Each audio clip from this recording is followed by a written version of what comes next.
I remember when I was little, I remember my mom would take us to Disneyland, she would take us to the lake, she would take us on adventures. You know, we were always doing something, we were always shopping, and I just had a great childhood. When I was around 3 years old, one night I woke up to somebody touching me.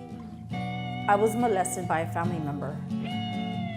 But I realized, looking back, that it changed me. I never wanted to go home.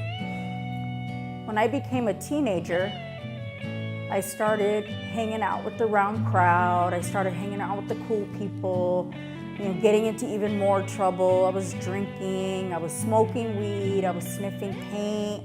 I was just trying to suppress the innocence that was taken from me. I would run away. I caused my family a lot of grief, but I don't think they understood the pain that I was carrying. I just wanted to numb what I was going through. You know, I just wanted to forget what had happened. I wanted my childhood back, but there was no going back after that. At the age of 14, I became pregnant.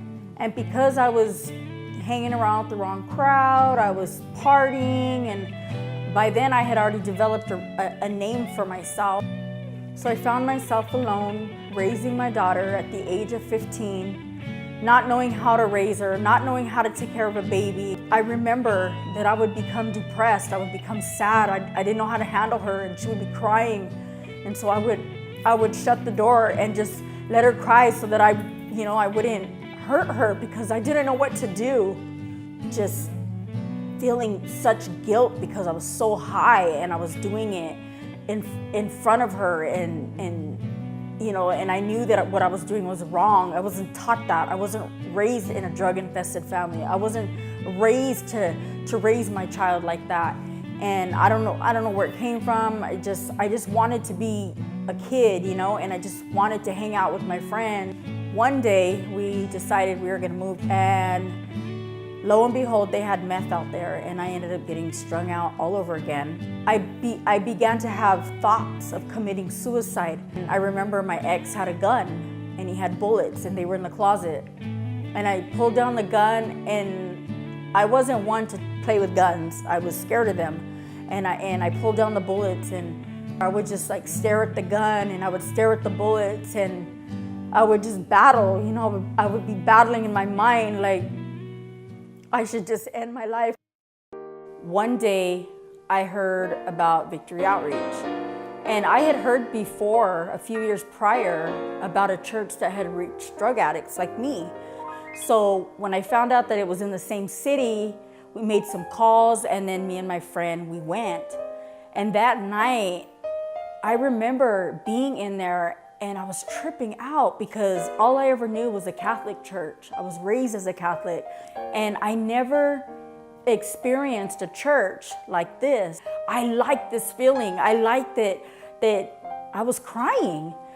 I felt this peace come upon me. I felt this weight lifted off my shoulders, and I felt this heat just like drench me, and I felt clean. I didn't feel dirty anymore. I didn't feel lost anymore. I didn't feel depressed anymore. I didn't feel hurt. I didn't feel all those things that I had felt for all those years. I felt it gone. I felt it wiped away. And I felt new, like I felt like a new person. It's been 21 years, and ever since then, God has taught me how to be a mother. My relationship with my daughter has been restored. My mom has seen me get off drugs. The Lord blessed me with a husband. Right now, I am the Women's Recovery Home Director. We bring in girls that are lost, that are hurting, that are on drugs or alcohol. If you're out there and you're depressed, you're suicidal, you're on drugs, or if you're a single parent, even a teenage parent, I'm here to tell you that God can change your life. If He can change me from being a messed up little girl that was molested, that had no hope, that was rejected, that felt neglected by her own dad, but God was my father. He was always watching over me. He was always protecting me, even when I didn't know it. You know what? If God could do it for me, He can definitely do it for you. My name is Rosemary, and this is my story.